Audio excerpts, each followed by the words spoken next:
Hello friends इस video में जो हमारे पास क्वेश्चन है उसमें हमें गिवन है कि दो कंटेनर हैं 1 और 2, दोनों में ही सेम अमाउंट ऑफ वाटर है। जो कंटेनर 1 है उसका वाटर जो है वो 80 डिग्री सेल्सियस से 60 डिग्री सेल्सियस 5 मिनट में कूल होता है, और जो कंटेनर 2 है उसका वाटर 60 डिग्री सेल्सियस से 50 डिग्री सेल्सियस 4 मिनट में कूल होता है।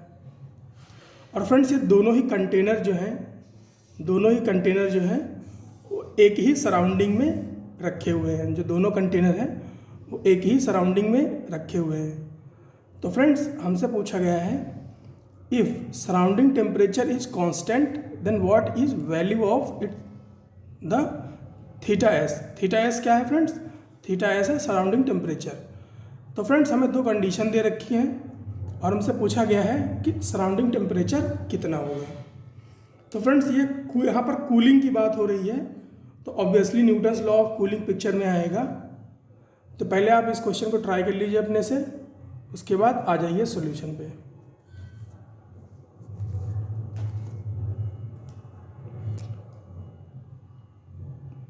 तो फ्रेंड्स क्वेश्चन मैंने आपको समझा दिया है। दो कंटेनर है, सेम अमाउंट ऑफ वाटर है, 80 डिग्री सेल्सियस से 60 डिग्री सेल्सियस इन 5 मिनट और 60 डिग्री सेल्सियस से 50 degree Celsius in 4 minute. Friends Newton's law of cooling जो है वो क्या कहता है कि rate of cooling is directly proportional to temperature difference between surrounding and body. Rate of cooling is directly proportional to temperature difference between surrounding and body. इसका मतलब क्या हुआ फ्रेंड्स? इसका मतलब ये हुआ कि अगर सराउंडिंग और बॉडी के बीच टेम्परेचर डिफरेंस ज़्यादा है तो कूलिंग की जो रेट है वो ज़्यादा होगी। तो फ्रेंड्स इसको मैथमेटिकली इस तरह से लिखते हैं dt बाई dt।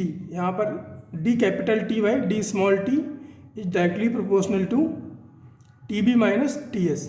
अब TB क्या है? TB है बॉडी का टेम्परेचर, TS क्या है? सराउंडिंग का टेम्परेचर। ये रिलेशन हमारे पास आता है। अब ये जो dt के है ये क्या है? d कैपिटल D क्या है? ये टेम्परेचर डिफरेंस है।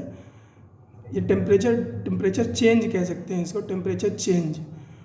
तो फ्रेंड टेम्परेचर चेंज को हम कैसे लिखते हैं? कूलिंग की बात होती है तो क्या करते हैं कि इनिशियल माइनस फाइनल करते हैं, क्योंकि हाई टेम्परेचर से लो टेम्परेचर जा रहा होता है। तो इसीलिए dt को क्या लिखा है मैंने? Theta initial minus theta final divide by small dt। तो स्मॉल dt क्या है फ्रेंड्स? Time taken. तो यहाँ पर हम क्या कर रहे हैं? यहाँ पर हम एवरेज टाइम डिफरेंस की बात कर रहे हैं, तो इसीलिए इसको डेल्टा टी लिख दिया।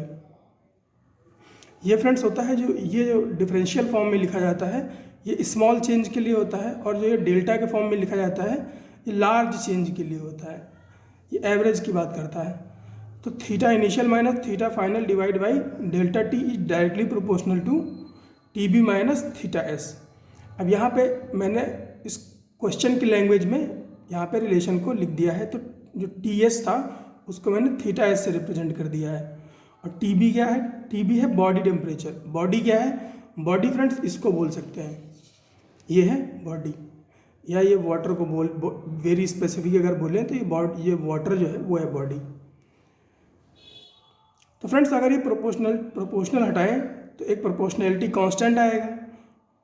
तो theta initial minus theta final divide by delta T is equal to K क्या है? प्रोपोर्शनैलिटी कांस्टेंट है, into TB minus theta S. Friends अगर हम बॉडी टेम्परेचर की बात करें और हमें बॉडी टेम्परेचर गिवन ना हो, बॉडी टेम्परेचर की बात करें तो फ्रेंड्स वैसे तो फार्मूला ये आता है, लेकिन अगर बॉडी टेम्परेचर गिवन ना हो उस केस में हम क्या करते हैं? उस केस में हम इनिशियल और फाइनल टेम्परेचर का एवरेज ले लेते हैं और उसी को बॉडी टेम्परेचर बोल देते हैं। इनिशियल और फाइनल टेम्परेचर का average theta I plus theta F by 2। तो इसको हम यहाँ पर बॉडी टेम्परेचर बोल रहे हैं उस केस में जब बॉडी टेम्परेचर गिवन नहीं है। अगर गिवन होता तो बॉडी टेम्परेचर वही लेते हैं जो गिवन है। फिलहाल में हमारे पास यहाँ पर बॉडी टेम्परेचर गिवन नहीं है, तो हम ये वाला फार्मूला यूज़ करेंगे। तो हम फार्मूला क्या यहाँ पे बनेगा, theta I minus theta F divide by delta T equal to K theta I plus theta F by 2 minus theta S. तो ये फार्मूला हमारे पास आया न्यूटन्स लॉ ऑफ कूलिंग के थ्रू। तो फ्रेंड्स, अगर हम अपने क्वेश्चन के डेटा को यूज़ करें, क्वेश्चन के डेटा को इस फार्मूला में अप्लाई करें, तो हमारे पास एक इक्वेशन क्या बन के आती है, ये बॉडी 1 की अगर बात करें तो आएगा 80 माइनस 60, 80 टू 60 जा रहा है, तो 80 माइनस 60 कितनी देर में जा रहा है, 5 मिनट में, तो हमने ले लिया 5।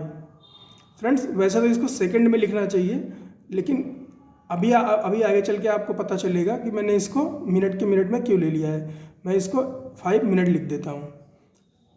तो 80 माइनस 60, 80 माइनस 60, और फ्रेंड्स ये भी डिग्री सेल्सियस में लेना चाहिए, लेकिन जब हम क्या करते हैं, अगर इसको मैं केल्विन में कन्वर्ट करूं, अगर इसको मैं केल्विन में कन्वर्ट करूं और सब्ट्रैक्ट करूं, है ना, 80 प्लस 273 करूं और 60 प्लस 273 करूं और फिर दोनों को सब्ट्रैक्ट करूं, तो ये कैंसिल आउट हो जाएगा। तो फ्रेंड्स, कैंसिल आउट हो ही जाएगा, तो मैंने क्या किया, मैंने इसको डायरेक्ट ऐसे लिख दिया 80 माइनस 60। तो आपको यहाँ पे इसकी चिंता करने की ज़रूरत नहीं है कि ये डिग्री में है या केल्विन में है, ये केल्विन में ही लिखा हुआ है।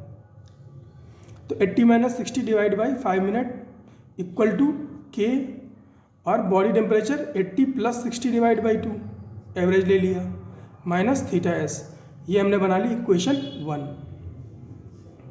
ऑल राइट, बात करें अगर बॉडी 2 की, तो टेम्परेचर 60 टू 50 जा रहा है, तो 60 minus 50 divide by 4 minute equal to K, और ब्रैकेट में body temperature 60 plus 50 divide by 2 minus theta S. तो ये हो गई इक्वेशन 2। अब हम क्या करेंगे, दोनों को डिवाइड करेंगे। डिवाइड क्यों करेंगे, so that we can remove this proportionality constant. तो दोनों को डिवाइड करेंगे तो ये 80 माइनस 60 डिवाइड बाई 5 आएगा, ये 5 आ गया, और ये m। इसी तरह से 60 माइनस 50 10 आएगा, तो 10 और नीचे 4, तो 10 बाई 4 ये मिनट। अब मिनट से मिनट कैंसिल आउट हो गया, तो 20 बाई 5 और 10 बाई 4 इक्वल टू, इधर क्या अपने पास आएगा 80 प्लस 60 डिवाइड बाई 2। 80 प्लस 60 कितना हो जाएगा 140, और 140 डिवाइड बाई 2 70, तो क्या हो गया 70 minus theta S divide by 60 plus 50 110 110, 110 को 2 से डिवाइड करेंगे तो कितना हो जाएगा 55, तो 55 माइनस थीटा एस। और ये किसके बराबर है फ्रेंड्स, ये क्या हो जाएगा 10 20 को 2 टाइम्स में कट कर देगा, और ये 4 ऊपर जाएगा, तो अपने पास क्या आ जाएगा 8/5। तो वही लिखा है यहाँ पे 8/5। अब क्या करते हैं, क्रॉस मल्टीप्लिकेशन कर लेते हैं, तो क्या हो जाएगा 8 मल्टीप्लाई होगा 55 माइनस थीटा एस से, तो 8 को मल्टीप्लाई कर दिया 55 माइनस थीटा एस से इक्वल टू 5 मल्टीप्लाई होगा 70 माइनस थीटा एस से, तो 5 मल्टीप्लाई हो गया 70 माइनस थीटा एस से।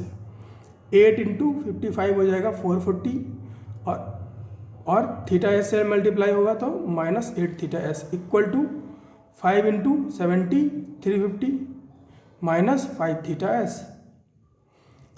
अब फ्रेंड्स क्या करें, सब्ट्रैक्ट कर लेते हैं, तो 440 में से 350 सब्ट्रैक्ट करेंगे तो अपने पास आएगा 90, और 8 में से 5 थीटा एस सब्ट्रैक्ट करेंगे तो 3 थीटा एस बचेगा, तो 390 को डिवाइड करेगा तो कितना बचेगा 30, तो थीटा एस की वैल्यू क्या आ गई अपने पास 30 डिग्री सेल्सियस। तो फ्रेंड्स हमारे पास कंक्लूजन क्या आया कि जो सराउंडिंग टेम्परेचर है वो कितना है, वो 30 डिग्री सेल्सियस है, वो 30 डिग्री सेल्सियस है। तो हम यहाँ से अगर चाहें तो रेट ऑफ कूलिंग बॉडी 1 और बॉडी 2 के लिए निकाल सकते हैं अलग अलग। कैसे निकालेंगे, बॉडी 1 के लिए रेट ऑफ कूलिंग की अगर हम बात करें तो कितनी आएगी, बॉडी 1 के लिए रेट ऑफ कूलिंग आएगी theta initial minus theta fine rate of cooling तो वैसे अपने पास है ही, रेट ऑफ कूलिंग तो अपने पास है ही। सराउंडिंग टेम्परेचर हमने निकाल लिया है। प्रोपोर्शनैलिटी कांस्टेंट अगर हम निकालना चाहें तो निकाल सकते हैं, लेकिन फिलहाल मेरे पास ज़रूरत नहीं है। मैंने फ्रेंड्स तरीका बता दिया आपको कि यहाँ तक कैसे पहुँचा जाता है, कहाँ पर कौन सा कॉन्सेप्ट यूज़ होता है। ये इम्पॉर्टेंट बात है कि बॉडी टेम्परेचर कब कैसा लेना है। तो फ्रेंड्स इस क्वेश्चन में बस इतना ही था। मिलते हैं फ्रेंड्स अगले क्वेश्चन में।